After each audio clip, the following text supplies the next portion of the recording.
Welcome back नाज़रीन। राय साकिब, आपकी तरफ आऊंगी। अगर जनरल बाजवा का रोल था इमरान खान की हुकूमत गिराने में, तो उसके बाद परवेज इलाही भी कह चुके, कल मुअन्नस इलाही भी एतराफ़ कर चुके हैं कि हमें जनरल बाजवा ने कहा था इमरान खान का साथ देने का। पंजाब के अंदर कि दोनों तरफ से वजारत आला मिल रही है, किसके साथ जाएं। लेकिन उसके बाद मूड ऑफ क्यों हुआ सबका? कहां पे मूड ऑफ हुआ? और कुछ लोग कहते हैं कि गवर्नमेंट खत्म करने पे, जो पंजाब असेंबलीज थी वो डिसॉल्व करने के ऊपर चौधरी के साथ मूड ऑफ हुआ, और वो मूड ऑफ अभी तक चला आ रहा है। तो देखिए, जब भी कोई शतरंज बिछाई जाती है, कुछ जब पत्ते फेंके जाते हैं ताश के, तो उसके पीछे अच्छी खासी लंबी चौड़ी प्लानिंग होती है। और अगर प्लानिंग में कोई चीज एक आधी आपकी प्लानिंग से आउट हो जाए थोड़ी बहुत, तो फिर गुस्सा भी आता है और उसका गुस्से का इजहार भी किया जाता है। परवेज इलाही साहब को साल हो गया तकरीबन, बेचारे इन एंड आउट जेलों में ही है। मुअन्नस इलाही साहब पाकिस्तान के अंदर नहीं है। सो वी कांट से कि कोई कमिटमेंट था इस तरह का कि जनरल बाजवा का कि परवेज इलाही साहब चीफ मिनिस्टर तहरीक इंसाफ की जानिब से बन जाए और उसके बाद गवर्नमेंट खत्म नहीं होगी या मामला ठीक हो जाएंगे। ये कमिटमेंट तो कहीं पर भी हमारे सामने अभी तक नहीं आया। सो आई थिंक इससे ज्यादा इसके ऊपर कमेंट नहीं किया जा सकता।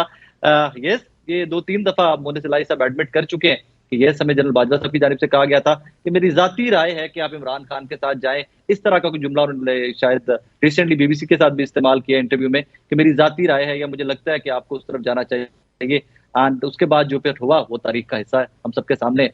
सही सही संदेला साहब, आप बार बार कह रहे हैं कि जनरल बाजवा ने नहीं भेजा, एस्टैब्लिशमेंट ने भेजा। सबसे पहले तो आप एस्टैब्लिशमेंट की डेफिनेशन बताएं कि आपकी नजर में पाकिस्तान के अंदर एस्टैब्लिशमेंट कौन है? यानी देखिए, पाकिस्तान की जो यहाँ पर अगर आप इसको मिलिट्री स्टैब्लिशमेंट कहें तो फिर तो मैं फौज की तरफ कहूंगा। अगर स्टैब्लिशमेंट कहेंगे तो फिर आप इसमें अदालतें भी आ जाती हैं, आप इसकी फौज में भी आ जाती है, इसमें सब कुछ आ जाता है जब खाली स्टैब्लिशमेंट का नाम लेते हैं। लेकिन मेरा एक छोटा सा इस पे कंसर्न ये है कि यहाँ पर 6 लोग हम लोग बैठे हुए हैं, तो एक ऐसे मुद्दे को पिछले आधे घंटे से डिस्कस क्यों कर रहे हैं जिससे कुछ नहीं निकलेगा? ना कोई जनरल बाजवा साहब को पूछ सकता है, ना जनरल बाजवा साहब किसी अदालत में पेश हो सकते हैं, ना उन पे वो केस कर सकता है, ना उनको कहीं पे को लेके जा सकता है। तो क्यों एक ऐसे एक आधा घंटा इस प्रोग्राम का सिर्फ इस बात पे सर्फ हो गया कि बाजवा साहब सच कह रहे हैं, झूठ कह रहे हैं, उनकी कसम पर? ऐसा क्यों जरूरी है इस वक्त? क्या हम इस वक्त मौजूदा जो हुकूमत है उसकी 2 महीने की कारगिल पे बात नहीं कर सकते कि इस वक्त 4 मुल्कों के दौरे हो चुके हैं, मुस्लिम मुल्कों से मुस्लिम जो है इस वक्त पाकिस्तान में मतलब अच्छी खबरें आ रही हैं। बहुत सारे अदारे कह रहे हैं कि अगले साल इस मुल्क में महंगाई कम होगी। पंजाब में 2 महीने की जो हुकूमत की कारकर्दगी है, जो जो वादे किए हैं उसको पूरा करने के लिए बिल्कुल स्टेप लिए जा रहे हैं, चाहे वो रोड के मामले हो, मवासलात के मामले हो, अस्पताल हो, शहरों में वाईफाई लगाने के हो, कैंसर हॉस्पिटल बनाने के मामले में हो। तो क्यों ऐसी चीजों पर हम बात इस वक्त नहीं कर रहे जिससे कम से कम इस अवाम को कुछ हौसला मिले, हिम्मत मिले? लोगों को ये बताएं कि 100 यूनिट तक बिजली इस्तेमाल कर रहे हैं, उनको पंजाब की हुकूमत फ्री सोलर देने के बारे में प्लान कर रही है। कुछ ऐसी चीजें बाजवा साहब, ऐसा कोई मौजू नहीं है जिसमें मेरे ख्याल में साकिब साहब जैसे तजर्बाकार जो सुबह 7 बजे से उठे हुए हैं, रात को 11 बजे बैठ के उस पर बहस कर रहे हैं, राय साहब हैं, और मतलब इसमें आप जो चीज से कुछ निकलेगा आप उस पर बात क्यों नहीं करना चाहते? मुझे तो बाजवा साहब बड़े ही, क्योंकि देखें बाजवा साहब कुछ कर जाते उस वक्त जो मुल्क को तबाह कर गए, अगर तो किसी जगह पे उनकी अकाउंटेबिलिटी हो सकती है, वो किसी कटहरे में लाए जा सकते हैं, फिर उन पर टाइम जाया किया जा सकता है। और अगर वो किसी जगह पे कटहरे में नहीं आ सकते, उनका एहतसाब हो नहीं सकता, तो फिर उनके लिए मेरे ख्याल में जी सही। साकिब, आप कुछ ऐड करना चाहें तो फिर उसके बाद उमर की तरफ सिर्फ एक गुजारिश छोटी सी करना चाहूंगा, एक जुमला ले लें प्लीज। शायद सहाफी जनरल बाजवा के ऊपर ज्यादा बात ना करते, लेकिन संदेला साहब हमारे भाई हैं, इन्हीं के कायद मियां नवाज शरीफ साहब जो हैं वही जिक्र खैर बार बार उनका करते आए हैं। जब इतना बड़ा सियासतदान 3 दफा का वजीर आजम एक साबिका जर्नैल का जिक्र करेगा तो फिर सहाफी भी करेंगे, टेलीविजन के ऊपर गुफ्तगू भी होगी। मेरी ये सिर्फ छोटी सी गुजारिश थी। सही। अच्छा उमर, जैसे कि नवाज शरीफ साहब ने बात की थी तब कोई सहाफी बात नहीं कर रहा था ना मेरे भाई। उस वक्त तो नहीं कर रहे थे, कह रही है कि उस वक्त किसी सहाफी की जरूरत नहीं थी। उस वक्त तो सहाफी जो है घुटनों को हाथ लगाकर अकेला नवाज शरीफ बात कर रहा था और कोई बात नहीं कर रहा था, सिर्फ नवाज। पाकिस्तान आने के बाद भी मियां साहब ने की है, पाकिस्तान आने के बाद भी की है कि एहतसाब होना चाहिए और ऑल दैट, वो आप शायद भूल गए। जिसके इशारे से दुनिया हिलती थी तब नवाज शरीफ बात कर रहा था, किसी और की जरूरत नहीं हुई थी नवाज शरीफ बाजवा के बारे में बात करें। अब ना उसके पास ताकत है, ना उसके पास अभी भी मियां साहब कुरान हाथ में लेके घूम रहे हैं कि अल्लाह वास्ते एहतसाब की बात कर रहे थे। पाकिस्तान आने के बाद। अच्छा उमर, एहतसाब की उमर बात हो रही है, इससे पहले जनरल मुशर्रफ की मिसाल भी हमारे सामने है कि उनका केस का फैसला भी सामने आया। क्या समझते हैं इस दफा भी एहतसाब किया जाएगा? नहीं, पाकिस्तान में किसी का भी एहतसाब जो है वो पाया तकमील तक नहीं पहुंचता। जो सियासतदानों का एहतसाब होता है वो भी कोई उस तरह से ना एहतसाब किसी का कभी हुआ है, वो भी एक पॉलिटिकल विक्टिमाइजेशन होती है। जो लाइन से हटते हैं उनको लाइन पे लाने के लिए ही सिर्फ एहतसाब होता है। जिस तरह आपने देखा कि अगर इमरान खान के केसेस हैं तो उसमें क्या कुछ है या वो कितने केसेस जेन्युइन है सबको बड़े अच्छे से पता है। आपने देख लिया साइफर वाले केस के अंदर अजय साहब का भी ट्रांसफर हो गया है। अब इस तरह से बाकी चीजों की आप देखेंगे, नवाज शरीफ के केसेस भी जब मेरिट के ऊपर होंगे, वो उनके एक वकील थे तो उन्होंने कहा था कि अगर मेरिट पे देखा जाएगा तो ये 2-3 पेशियों पे केस उड़ जाएगा, लेकिन मसला ये है कि ये वहां से उड़ना नहीं है। जब कहीं और से कोई पंछी उड़ेगा पैगाम लेके तो केसेस तब उड़ेंगे। तो इसी तरह से सियासतदान जो है वो जरा सॉफ्ट टारगेट बेचारे होते हैं, लेकिन उसके बावजूद भी उनका भी एहतसाब इतना ही होता है कि जितना जरूरत होती है।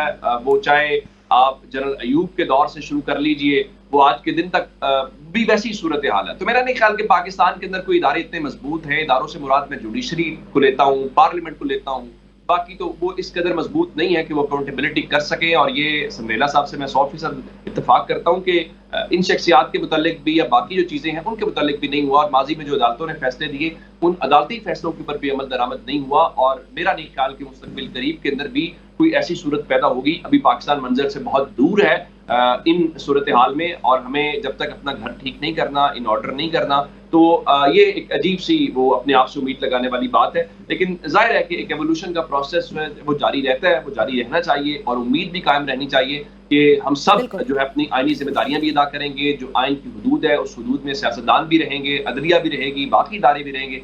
ये सब होगा तो पाकिस्तान आगे बढ़ेगा। आप जो मर्जी सही। अच्छा सफीना, जिस शख्स ने अपने हल्फ की वफा ना की हो, हल्फ से वफा जिस शख्स ने ना की हो, आपको उसकी कस्मों पे यकीन है? बिल्कुल आप सही कह रही हैं। मुझे इसीलिए तो किसी सियासतदान पे भी बिलीव नहीं है, क्योंकि वो अपनी हल्फ का कभी मान नहीं रखते, हमेशा झूठ बोलते हैं, हमेशा करप्शन करते हैं। सफीना से बाजवा साहब की गल हो रही है। पाकिस्तान के अंदर वो जजीज जो हल्फ कुछ और लेके आते हैं और कहते हैं कि जी आप हम मैनिपुलेट हो गए, हमें डराया गया, हमें धमकाया गया। हमारे सफीना, जजेस को भी हम डिस्कस करेंगे, वो सेकंड टॉपिक है, क्योंकि अभी जनरल बाजवा की बात हो रही है तो उनसे कह रही हूँ। तो जनरल मेरा मसला ये है कि जब आप कोई लेवल की बात करते हैं ना, तो फिर आप एक बंदे को पिक करके कसूरवार नहीं ठहरा सकते। अब जब मुझे कहेंगे तो कसमें एक बंदा खाता है ना सफीना, बाकी लोग कसमें नहीं खा रहे आके, सारे खा रहे हैं। मियां साहब ने भी कसमें खाई, और केड़ा है, ने भी कसमें खाई, जजीज ने भी कसमें खाई। क्यों नहीं? वो जो सिद्दीकी है, वो जो जस्टिस सिद्दीकी थे, कसमें नहीं खाते रहे? वो कसमें नहीं खाते रहे? आप सहाफी कसमें नहीं खाते रहे? मुझे ये बताएं, ये क्या बात हो गई आज? नहीं, ये क्या बात हुई? आप लोगों का भी तो एक होता है ना कि जब आप लोग देखते हैं जो सब चल रहा है, चुप हो जाओ। जो देखते हैं पाकिस्तान में, let me put it that way Safina Sahiba, let me put it that way. वो भी कोर्ट गए थे, ये भी कोर्ट चले जाते हैं, किसी टाइम का वेट करते कोर्ट चले जाते हैं, डेफामेशन में ले जाते हैं। तो ले जाए, वो तो कोर्ट जाए। मैं तो पाकिस्तान में नहीं हूँ ना, जो है पाकिस्तान में वो करेंगे ना, मैं तो नहीं करूंगी। इसीलिए आपके लिए तज्जिया करना बहुत आसान है। Let me just finish. आप लोग पाकिस्तान बैठ के कह रहे हैं जी आ जाए। मैं पाकिस्तान में कोई पोर्टफोलियो लेके नहीं भगौड़ी बनी हुई। मैं पाकिस्तान में जर्नलों के तलवे चाट के बड़े बड़े बंगले नहीं बनाए मैंने। मैं पाकिस्तान में जर्नलों के तलवे चाट के मैंने फार्म हाउस नहीं लिए, मैंने कोई ठेके नहीं लिए। तो उन लोगों को ताने दे जो पाकिस्तान में मजे लेते रहे, और जब उनके ऊपर मुश्किल नाम लेना किन्होंने लिए है? वो दूसरे मुल्कों में जाते हैं। सियासतदान, सियासतदान, जजेस, नाम ले, सहाफियों के भी नाम ले, सियासतदानों के भी नाम ले। हमें भी बताएं, हमें नहीं पता, हमें भी बताएं। सहाफी है, बेशुमार सहाफी है, नूरानी समेत बेशुमार सहाफी है, अहमद नूरानी समेत बेशुमार सहाफी है। अब मैं यहाँ पर लिस्ट थोड़ी बना के बैठी हुई जो मैं आपको बताऊंगी, but there are so many. पहले जब इनकी लग्जरी लाइफ वहां से खत्म होती है, फिर इनको जान का खतरा आ जाता है, फिर ये पाकिस्तान से भाग आते हैं, उनको ताने दिया करे। सही पॉइंट टेकन। नहीं हुई, समझ नहीं आ रही। मैं यही रहती हूँ, यही से बोलती हूँ, तो मुझे ताना आप नहीं दे सकते। आप उनको ताने दे जो पाकिस्तान में हम कौन होते हैं आपको ताना देने वाले? सिर्फ नाम पूछ रहे हैं, हमारे इन्फॉर्मेशन के लिए नाम बता दें कौन कौन साथियों ने फार्म हाउस बनाया। अहमद नूरानी पहले पाकिस्तान में रह रहे थे ना, वो अमेरिका जाके नौकरी कर रहे हैं बेचारे। आप भी तो बाहर जाके नौकरी कर रहे हैं, बाहर बैठी हैं, आप नौकरी हो गए। आप भी तो बाहर बैठी हैं। पहले से यहाँ पर हूँ मैं, 25 साल पहले भाई, मैं 2000 से यहाँ पर हूँ। आप कमाल कर रहे हैं, पता पुता होता नहीं, इन्फॉर्मेशन, लैक ऑफ इन्फॉर्मेशन बन गए साहब। बाहर बैठ के बातें कर रहे हैं, ऐसे ना करें, सिर्फ नाम पूछे। सफीना, वो साफी क्योंकि यहाँ पे मौजूद नहीं है, डिफेंड नहीं कर पा रहे। सब आपको छेड़े। सही सफीना, क्योंकि वो साफी यहाँ पे मौजूद नहीं है, वो खुद को डिफेंड नहीं कर पा रहे, इसलिए हम उनको टॉपिक का हिस्सा नहीं बनाते। साकिब बशीर साहब, राय साहब का भी अभी थोड़ा सा नट टाइट होगा, ये भी भाग जाएंगे, फिर कहेंगे मैं पाकिस्तान में रह नहीं सकता।